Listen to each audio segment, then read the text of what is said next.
किसान आंदोलन से शुरुआत करते हैं। सबसे पहले मैं आपको किसान आंदोलन के बारे में बताऊंगा, फिर बिहार से तिहार की खबरें और बहुजन समाज पार्टी की सबसे बड़ी खबरें। मैं आरडी भारती और आप देख रहे हैं बिहारी सुल्तान। बिहारी सुल्तान चैनल पर आपको पूरे देश की खबरें दिखाई जाती है।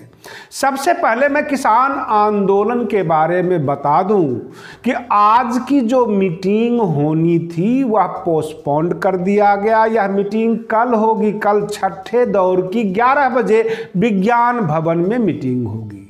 5 दौर की मीटिंग हो गई और जितने भी किसान नेता हैं वो कृषि मंत्री नरेंद्र सिंह तोमर जी से बातचीत नहीं करना चाहते हैं। किसानों की मांग है कि पूरे तीनों जो बिल है इसको रिपील कर दिया जाए, न्यूलिफाई कर दिया जाए, और सरकार चाहती है संशोधन, उसमें अमेंडमेंट और एमएसपी पर बात कर लिया जाए। और इसी तरह का रस्सा कस्सी चल रहा है।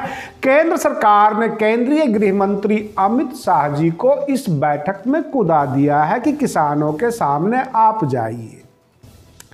प्रश्न यह है कि सरकार भी जिद पर अड़ी हुई है और किसान भी अपने जिद पर अड़े हुए हैं।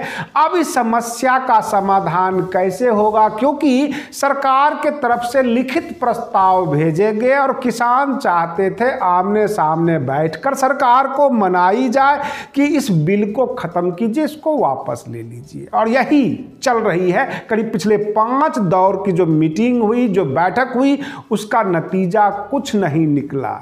कल जो बैठक थी उसका भी कोई नतीजा नहीं निकला। पूरे देश में भारत बंद का ऐलान किया गया, चक्का जाम किया गया।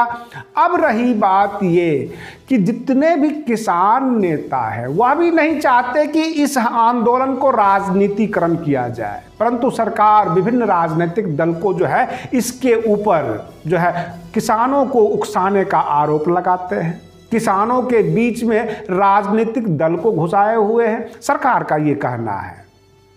अब रही बात यह है कि कल जो विज्ञान भवन में फिक्स किया गया है, क्या किसान नेता पहुंचेंगे, उस मीटिंग में भाग लेंगे, हिस्सा बनेंगे या नहीं, ये तो कल देखी जाएगी। सरकार ने अपनी तरफ से आमंत्रण दे दिया है।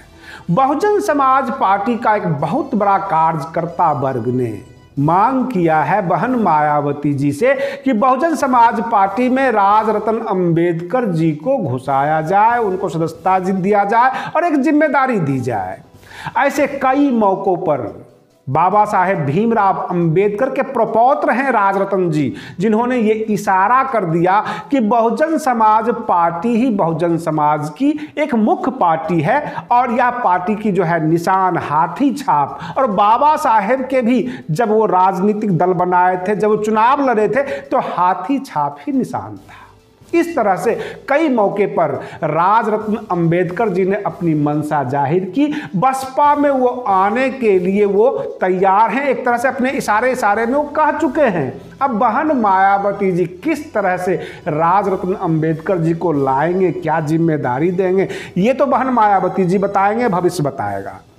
आपको मैं बता दूं कि जो आज की मुख्य खबरें हैं, बिहार में एक चर्चित कांड हुआ था, बालिका गृह कांड। और बालिका गृह कांड में जो जांच है वो निष्पक्ष हो। विपक्ष का जो है हंगामा था, पूरे बिहार का विपक्ष हमेशा बालिका गृह कांड जो मुजफ्फरपुर का था उसको सुर्खियों में ले आती थी, सरकार के ऊपर उंगलियां उठाती थी, और फिर यह केस सीबीआई को सौंपा गया। और जो इसके मुख्य अभियुक्त थे रामानुज ठाकुर, उनको पटना से तिहाड़ जेल में डाला गया। तिहाड़ जेल नंबर 3 में वो रहते थे, जिनका आज देहांत हो गया। अब रही बात ये कि 20 अभियुक्त में 19 के खिलाफ सबूत पाए गए थे। बालिका गृह कांड जो मुजफ्फरपुर का था, उसमें जितने भी लावारिस बालिका वहां पर रहा करती थी, जैसे आप समझते हैं नारी निकेतन अथवा बालिका गृह, उनमें बालिकाओं के साथ बलात्कार होते थे। ये रामानुज ठाकुर ये वे हैं जो ब्रजेश ठाकुर के मामा लगते हैं। ये दबंगई दिखाते थे, बालिकाओं के ऊपर जुल्म होता था और सरकार से एक मोटी रकम ली जाती थी बालिका गृह को चलाने के लिए। और फिर पिछले साल बालिका गृह कांड एक फेमस हुआ था, जो इसके बारे में जितने भी आरोप लगाए गए थे वो सत्य पाए गए थे, जांच में सत्य पाया गया था और 20 अभियुक्त बनाए गए थे। आज रामानुज ठाकुर का देहांत हो गया। अब जो है बाकी जो 19 अभियुक्त हैं इसके ऊपर मुकदमा चलेगा, इसकी छानबीन होगी। अभी तक सरकार मजबूती से छानबीन कर रही है और सबके ऊपर आरोप निर्धारित करती जा रही है, सबूत है, सब कुछ है और सरकार के पक्ष में है। रही बात ये कि बिहार में पक्ष और विपक्ष की राजनीति होती है। अब सुशील कुमार मोदी जी ने आरोप लगाया कि तेजस्वी यादव जी अपने कार्यकर्ता को बुला लेते हैं। 8 दिसंबर था, भारत बंद का ऐलान किया और खुद दिल्ली भाग के चले गए। अगर उनको चाहिए दिल्ली जाना ही था तो हम उनको साथ में लेकर चलते, ये वो तंज कस रहे थे। रही बात ये कि जो नीरज कुमार हैं, जो बिहार सरकार में मंत्री हैं और जदयू कोटे से MLC हैं, उन्होंने भी लालू यादव जी के नाम पे पत्र लिखा। अब रही बात ये पक्ष और विपक्ष की राजनीति करते हैं। उधर उत्तर प्रदेश की भी राजनीति गर्म हो रही है। जो पंचायत चुनाव होगा उस पंचायत चुनाव EVM से होगा। और आपको बता दें कि पंचायत चुनाव में EVM से तो होगा, लेकिन जैसे बिहार सरकार ने नोटिफिकेशन जारी किया, आदेश जारी किया, जिनके 2 बच्चे होंगे वही नामांकन कर सकते हैं, उसी तरह उत्तर प्रदेश में भी लागू हो सकता है। रही बात ये कि इस बार पंचायत चुनाव राजनीतिक दलों में बटा हुआ होगा।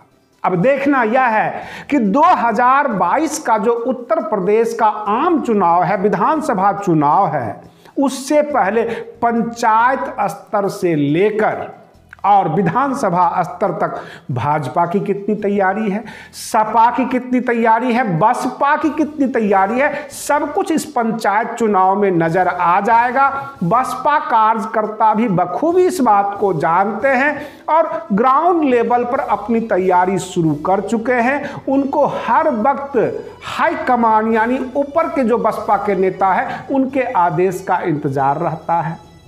रही बात ये पंचायत चुनाव काफी इस बार जो है आश्चर्यजनक होने वाला है और इस तरह से पूरे देश में तरह तरह की घटनाएं हो रही है। साउथ इंडिया हो अथवा नॉर्थ इंडिया हो, हर जगह से जो है खबरें आ रही है। आप बने रहिए बिहारी सुल्तान चैनल पर। हम फिर एक लेटेस्ट खबर लेकर अगले वीडियो में लौटते हैं। तब तक के लिए धन्यवाद।